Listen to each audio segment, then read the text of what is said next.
Grab a beer and pull up a chair. Welcome to the Northwoods Beer Guy podcast.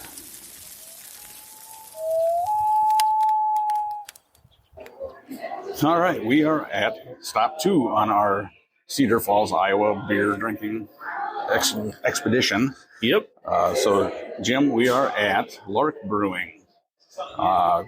This one, I'm not sure how long the building said established in 1973, but I think that might be the building. I don't know if that was the actual brewery. I don't think so. But so we are here, and again, it's we're doing flights. We have 10 beers that we're going to be looking at and seeing how they are. They look very interesting. So, yeah, I guess we're going to start with the first one is Showed Up in Boots. I don't know if you want to, it's a historical beer, Kentucky Common, 5.4%, 22 IBUs. Let's see, their description says, we see the surprise and the fear in your eyes as we raise this glass of Kentucky Common. Known best as a pre-prohibition style, Kentucky Common ales were showing up in all kinds of places, approachable with a welcoming bitterness. This is a beer that celebrates both diversity and heritage in brewing. Geez, that's a mouthful. You got that right. So let's get to drinking some beer. Yeah, we'll see what it says or what it tastes like.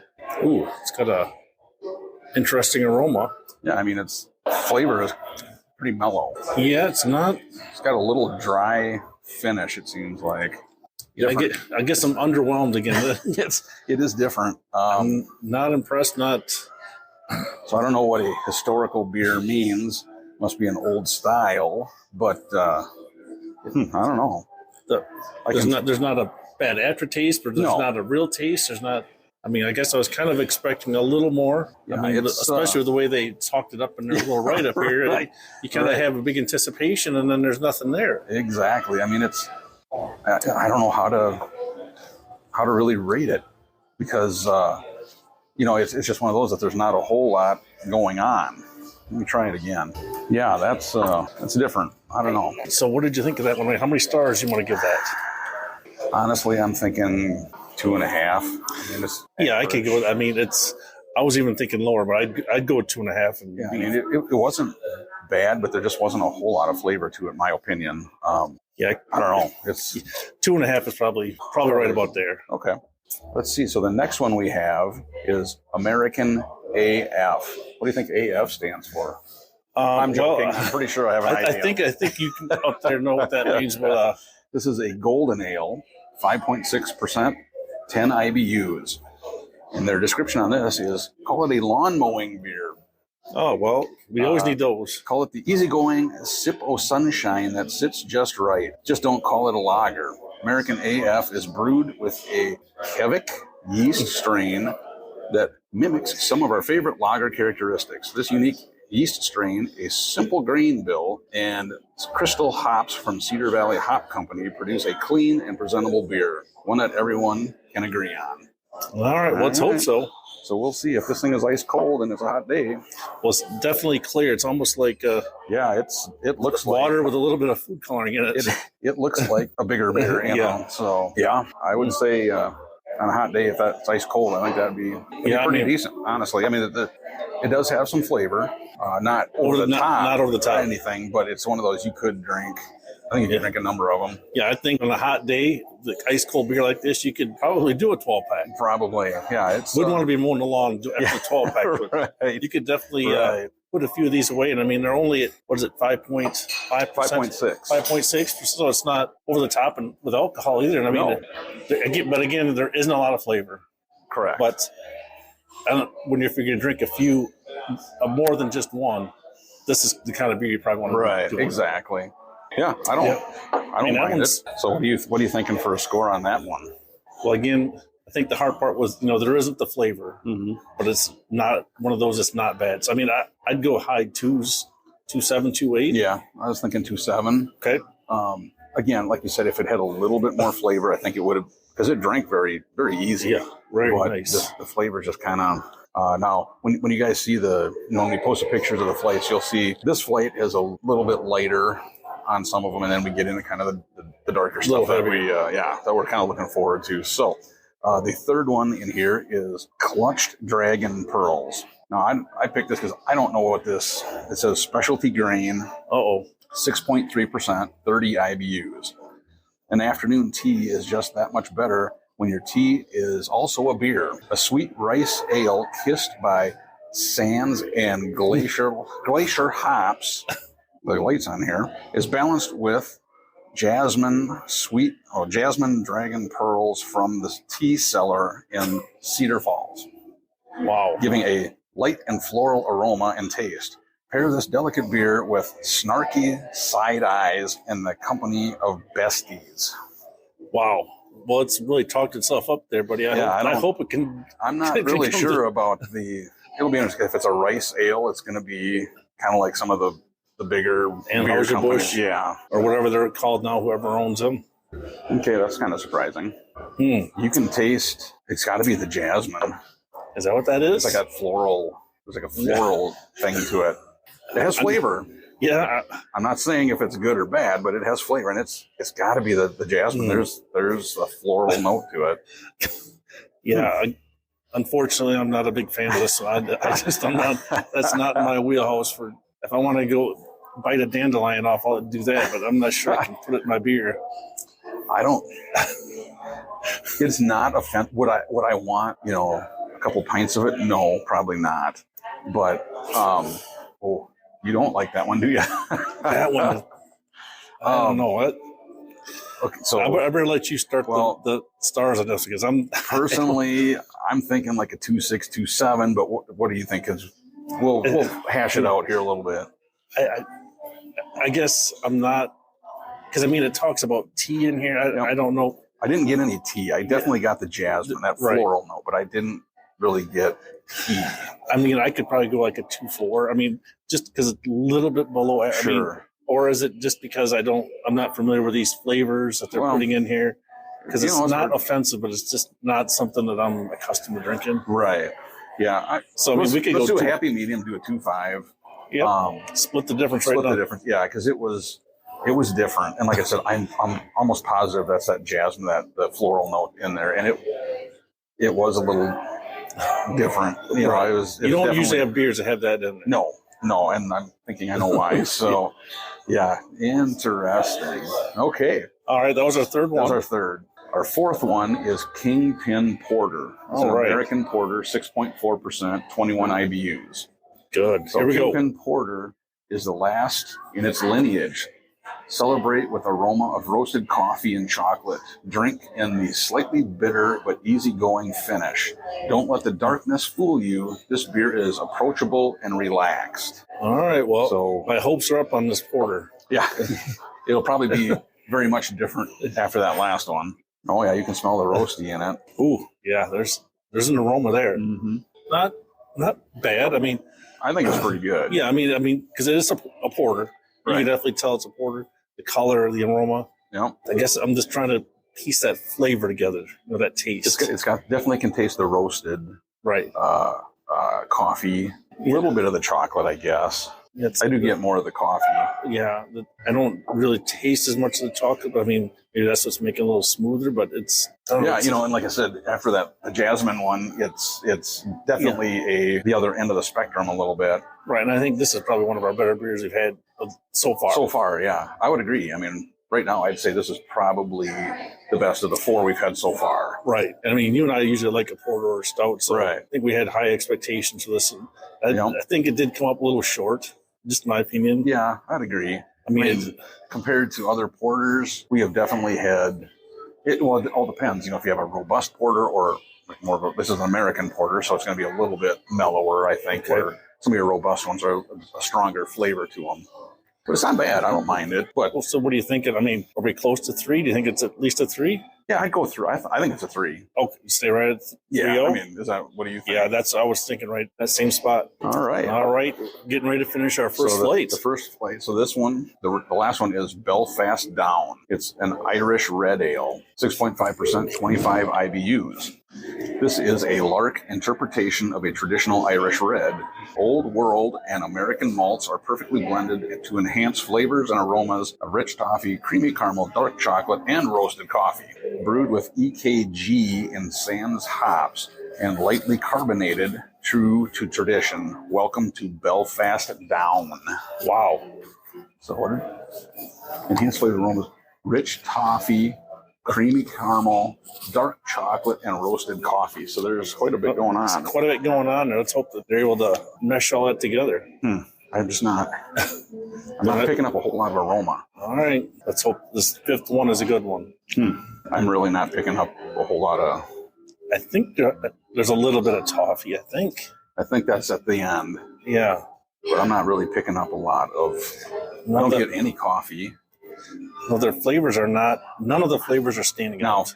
I guess the thing we have to remember too. This is brewed to be like a traditional Irish red, which, like we said before, that red ales typically don't have a huge amount of flavor, but I mean, I don't know. I mean, it's, they're talking. They say they're going to put some of these items in there, but if they don't put enough so you can taste them, right, then it's like, well, or a little bit more interesting. What do you do? I mean, it's not bad, but it's not bad. I just was hoping for more.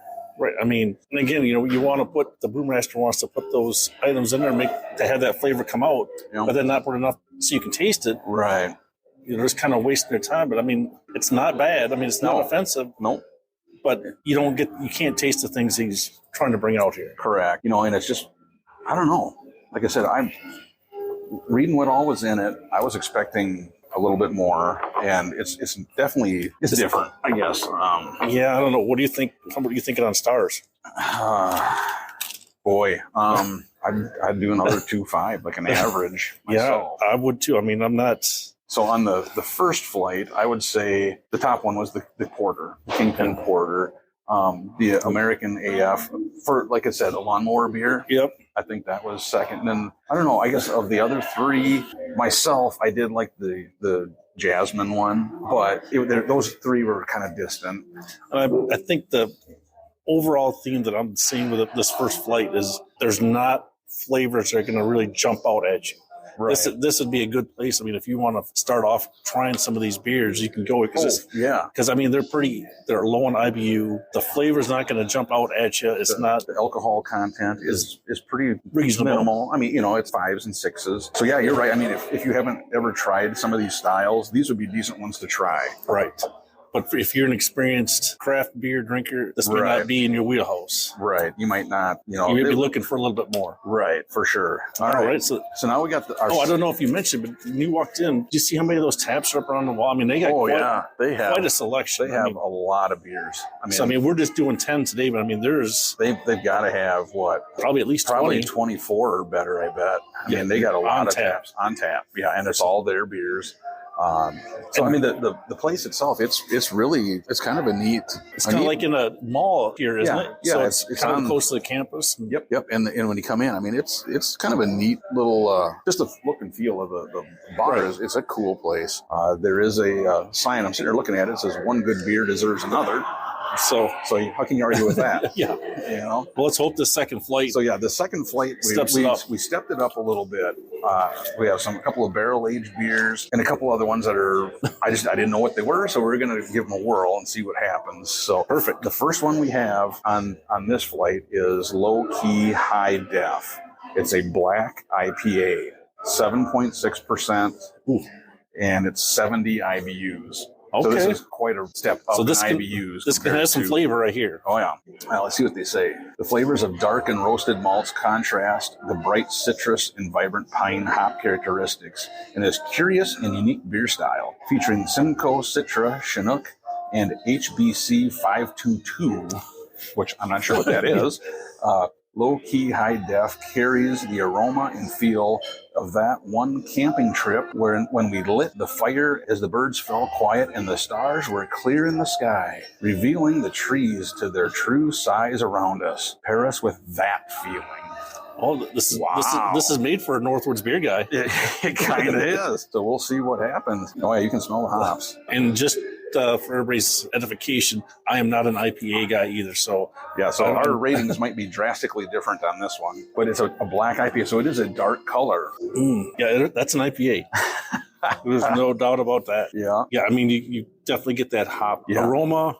You taste hops, but I guess a good thing, it's not like the bitter hops. It's not Right. It's not biting. I was going to say the thing I like is it's not. Sometimes when you have a really hoppy beer, it's almost like it's so dry, kind of a finish to it, like you could scratch your tongue. Right. This is not that. Right. It's for somebody like me that does not like an IPA. This is not one of those bad ones. And this is not like a hazy IPA where a lot of those hazy ones, it kind of mellows the hop. This isn't that. This does have a hop bite to it. Yep. But as far as for a black IPA, it's pretty decent. And I'd say, without a doubt, of the both flights, this definitely has the most flavor. Without a doubt, I mean, for sure. Our sixth one, we really hit. Yeah. We're going kind of mellow, and all of a sudden we spiked out with this one. Yep. Yeah, like I said, and it's 7.6%. So far, this is the highest alcohol that we've had as well. So, I mean, personally, I like it, myself. But like I said, I took a year and drank IPAs to get to where I like them better. And I do like this one. I mean, right now, my opinion, I would give this a 3.5. Is my opinion. Wow, again, I don't want to skew it down, but I don't know if I'd go quite that high. But I mean, I was thinking 3, but I mean, anywhere above a 3 is definitely, because it's not a bad beer, right? So, and it's got flavor. Yep. But I just don't like that hoppy. Right. For me, I don't like. So, if you want to go with 3.5, well, write them both down, then we'll revisit it because, like I said, being that far different, we could go 3.3, but let's just go that route. Okay. Yeah, I mean, I think that one so far that had the most flavor by far. It's probably our best one we've had so far. So far, yeah. Even though it is an IPA, yeah. Right. That was surprising. Yep. All right. On to number 7. Yeah. So this one is called By No Means Basic, and this is one of them I picked because I thought, okay, I'm not exactly sure what it is. It says spiced. 7.48% ABV, 22 IBUs. Okay. All right. This time of year just does something to us, inspired by the basic necessities of fall. By No Means Basic focuses on the flavors and aromas of cinnamon, clove, nutmeg, and allspice. Yellow Table Farms provided their Northern Georgia candy roaster squash, which was roasted and smoked before it met the grain in the mash, imparting its pumpkin-like love into the core of this seasonal batch. Buddy, I almost threw up in my mouth there and said that squashed. I sure hope. I hope they meant pumpkin. Wow. If there's as much stuff going on there as you said in that little spiel there, this is going to take us for a whirl. I mean, this has, for color-wise, I mean, it's kind of a nice color. I mean, it definitely has kind of a, I don't know, orangish, kind of a little bit of a orangish, brownish type color to it. So, all right. Well, I'm glad you're going first on this one. If you can smell the clove, the nutmeg, you can smell that. If it comes out, turn off to your left there. Wow. Oh, this smells like a bouquet of flowers. I'm pretty sure it's not pumpkin. It's wow. I'm not sure how I feel about this one. I don't know if it's the squash that gives it kind of that, because we've had a lot of pumpkin beers. Yes, we've had pumpkin beers. I don't know, buddy. I'm not sure if we've had a squash beer. You can definitely taste the spices. Yeah, I can definitely say I don't need to try this one again. There is something. I mean, it smells like a bouquet of flowers, and it tastes there's something weird. And I don't know what it is. There's something. Wow, we still got some left too. I don't know. Here goes second try. It's got to be the squash. Well, I'm gonna. Don't say I never helped you drink this again. You can taste the clove. You can taste the allspice. You can taste the nutmeg. I'm not getting a lot of cinnamon. A little bit of cinnamon, I guess, on the finish, but there's a little bit of a weirdness, and I'm going to blame the squash. Yeah. Well, hey, we had to try it, right? Yeah, we had to try it. We tried. Wow. I'm not, dude. I don't know. Alrighty. I don't think they need to try that squash. This might be the lowest ranked beer we've had in 2 days. The only thing I can pin it on is the squash, because if they'd used pumpkin, I think it would have been a little bit better. Yes. There's just I don't know. There's just something weird about that pumpkin. Or that squash. I don't know. Oh. Are you okay? Something came up there. Sorry. Yeah. Okay. So, So, what do you think on that one? It's going to be close to a 2, I think. I'd say, yeah. I'm in total agreement with you. A 2. Two is high enough? All right. Like I said, the spices and such were good, but it did have a very strange finish. I think it would be. Maybe it's because I don't really like squash anyway, but I think that I'd finish it by pouring it in the toilet. When you look at in the grand scheme of things, that stuff you can make beer out of, maybe you shouldn't try everything. Squash and flowers. I don't know. Pumpkins, I don't know. I'm sure that there's a good squash beer out there. Yeah, I mean, if you like if you like squash, this might be right in your wheelhouse. That is true. But if you're not, it is not a good beer. Yeah, then it's a little different. So, all right, let's move on. After that, the next one we have is Fat Bird. Fat Bird, all right. It's an imperial stout. Yes. 8.2%, 50 IBUs. Nice. There are some things worth coming back to. Another sniff, another sip, and the friends that make life worthwhile. We collaborated again with our friends at Fat Cup Coffee Company to recreate one of our favorite stouts, made with a special blend of cold brew that only Fat Cup can brew. This smooth and velvety stout will draw you back in. Notes of chocolate, caramel, and molasses linger on the palate. Best served with friends, contains lactose. All right, well, so I got high expectations for this one. Yeah, it's a dark, like what you'd imagine a stout to be. Yep. If you want to start that one. And just so everybody knows, I like stout. Yeah. So when we first got into craft beer, we were definitely stout porter type drinkers, and so they always hold a little special spot for us because we've had a lot of them. You can smell the coffee. Oh, for sure. And you can taste the alcohol. 8.2. I mean, it is smooth. Yeah, you can tell there's lactose in it. Yeah, that's for sure. And you can. I think the imperial stout. You can definitely tell it's. I'm trying to pick up if I can get the molasses. I wonder if the lactose and molasses together make it that it smoothness. Could be, and I think it is. On kind of the aftertaste is kind of like a molasses. That's currently we may have a new leader. Yeah, I mean this is not for the faint of heart. I mean, this is the coffee is. Now we've had some coffee stouts that taste like you're eating handfuls of coffee grounds. Right. This is not that strong of a coffee flavor, but it is a little bit on the stronger side. Right. You can smell it. Right. You can smell it and taste it. And for some, the alcohol really comes out to me when you're drinking. I mean, it's kind of overpowers some of the other flavors that they talked about in it. Like my tongue seems like it's numb right now. That might still be the squash. You don't know. Yeah, 8.2. 8.2. To me, it definitely, that's our highest alcohol one so far, yes. Yeah. Now, the last two we have are barrel aged. So we're going to step her up a bit on these last two. But yeah, I definitely like this one. Yeah, I mean, as far as, if you're looking for an imperial stout, it's pretty mellow, I think. Because we've definitely had some that have been really slap you in the face, high alcohol flavor. This one doesn't have that, but like I said, I'm not a huge coffee drinker, but I don't mind it. I think this would actually taste good if they barrel aged it. Yeah.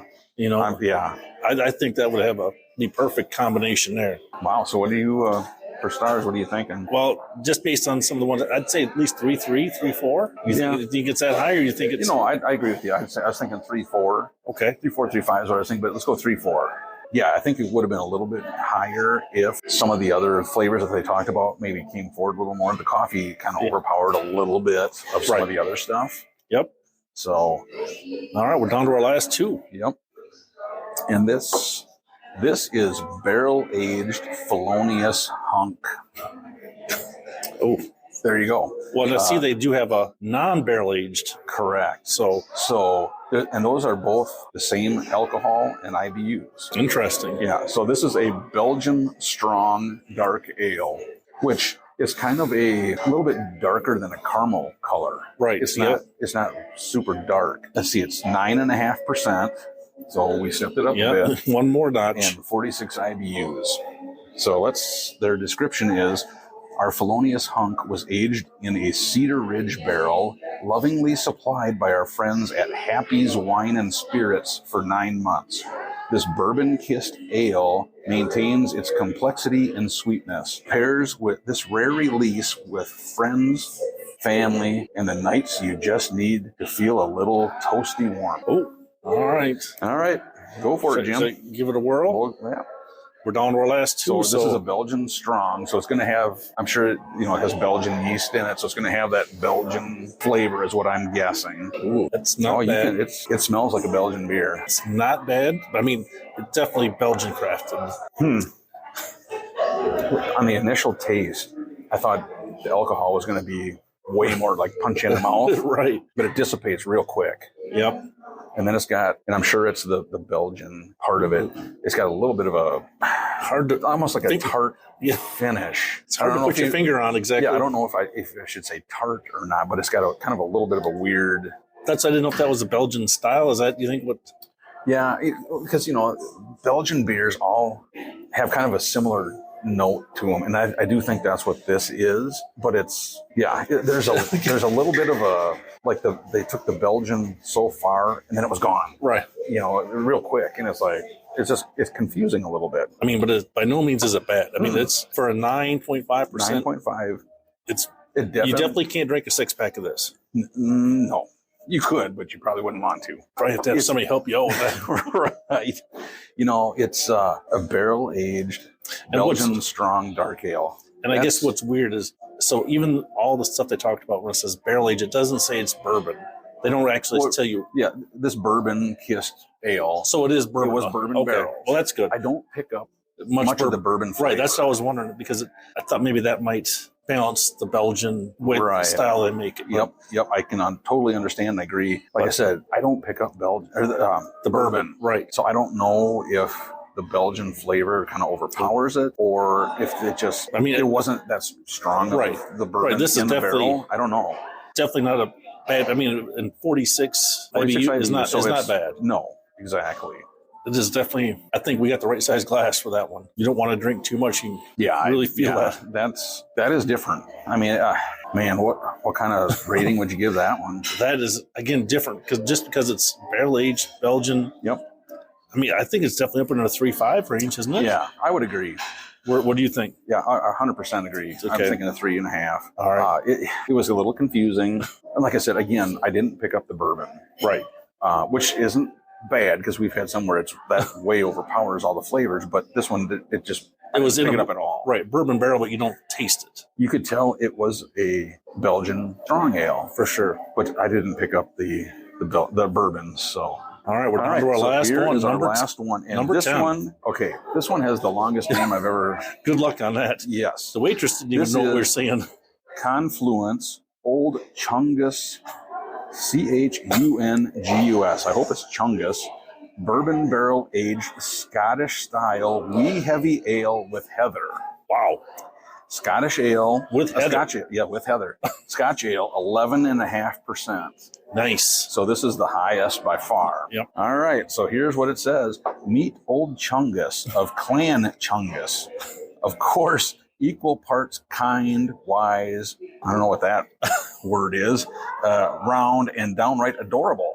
Perhaps you've caught sight of her puttering around your neighbor's highlands, or found her basking along the locks and flirts with your own backyard.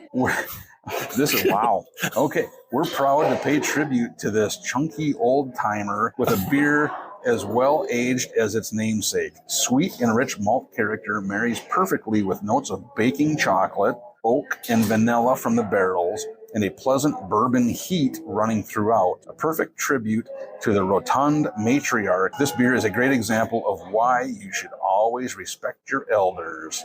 And they have two other words here that I don't know what language it is, so I'm not even going to try it. So, all right, good luck. Let's hope this one is Scotch ale, though. A wee heavy Scotch ale that's barrel aged. Now, the only thing that scares me is with heather. So this could. I'm thinking the barrel is going to knock down that floral note. Right. I'm hoping. Honestly, I didn't even know heather was a flower. I thought it was a lady. So, and apparently she's chunky too, because according to the description here. So I'm going to get educated on this type of drink. I sure hope it's better than that squash show. That is in our wheelhouse. That is definitely in the wheelhouse. Ooh. I don't taste heather at all. No, I don't. Honestly, I don't know what heather tastes like. So I'm going to have to pass on what heather is or what. Well, but it is definitely a Scotch ale. It is a Scotch ale, wee heavy Scotch ale. And God bless Heather. Whatever she did. And it's pretty sad that they're picking on her because apparently she's chunky, a little chunky. So chunky matriarch. I'm not exactly sure what she did to him, but hey, yeah, that is by far, I mean, in my opinion, the best one we've had. I agree 100%. But I don't know if you can drink. I don't know how many of those you can drink. No, you wouldn't drink 3-4. Yeah, you might be looking for heather if you drink 3 or 4 of these. Yeah, you might wake up in heather. So no, that I mean, when you're that's a the good vanilla. I mean, you can taste the barrel, right? And again, the bourbon is not overpowering. No, it's but it works. I mean, this one it works. Yeah, I mean, it does not drink like an 11.5%. No, it drinks way smoother than that. Heather did something in there to make it nice and smooth. Yeah, I don't know if I would ever use heather. I'm not sure. Again, if Heather's the brewer, hey, cheers to Heather, I guess. But this is a good one. I do like this. 11.5% Scotch barrel aged Scotch ale. Yeah. And like I said, I don't have any of the floral notes that I was worried about. Right, exactly. I don't know what heather was supposed to do, but it must have helped it. Yeah, because I mean, it's a good mix in there. Yeah. So what are you thinking on stars? Man, I'm thinking it's 3.9 or 4. I like it. I mean, 11.5%. It gets kind of bonus points a little bit. Yep. I mean, I'd go with the 3.9. Okay. I'd do a 3.9. I mean, that was our 10th one. That was our last one. I mean, we've definitely hit the spectrum of different beers here. Oh yeah. And I definitely say that first flight we didn't find much flavor, but we picked it up on the second flight. And when we picked the flights, we try to keep some of the higher alcohol, what we figured were going to be more flavor on that second flight. Right. So just so it's a little more balanced and healthy. Yeah. The second flight was better than the first flight, in my opinion, for flavor wise and beer wise. Even with that spiced beer, it was still. I mean, it had more flavor than most of them in the first flight. Just don't make a beer with a squash. Correct. Yeah. If we learned anything, don't make squash beer. But Heather's okay. But Heather's okay. Yes, Heather's very nice. So on the second flight, by far, I think that the Scotch ale was the top beer in that second flight, and then probably the Belgian the Belgian was probably second, and then the Fatberg was third. But then again, you like that low key IPA. I like low key, and I know you don't care for IPAs, so that definitely was a little different. Yeah, by far our worst one was that basic squash one. Yeah.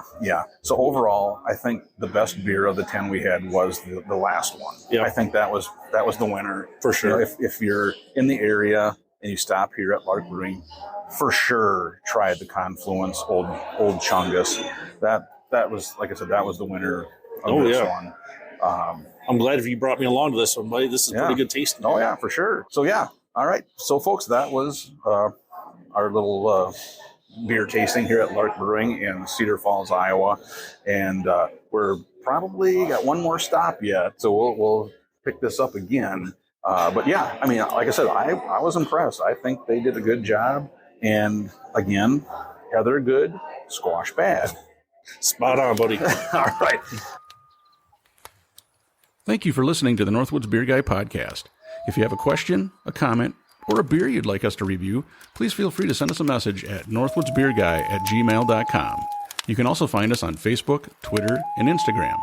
If you're on Untappd, look up Northwoods Beer Guy and send a friend request. Until next week, I hope all your campfires are warm and all your beer is cold.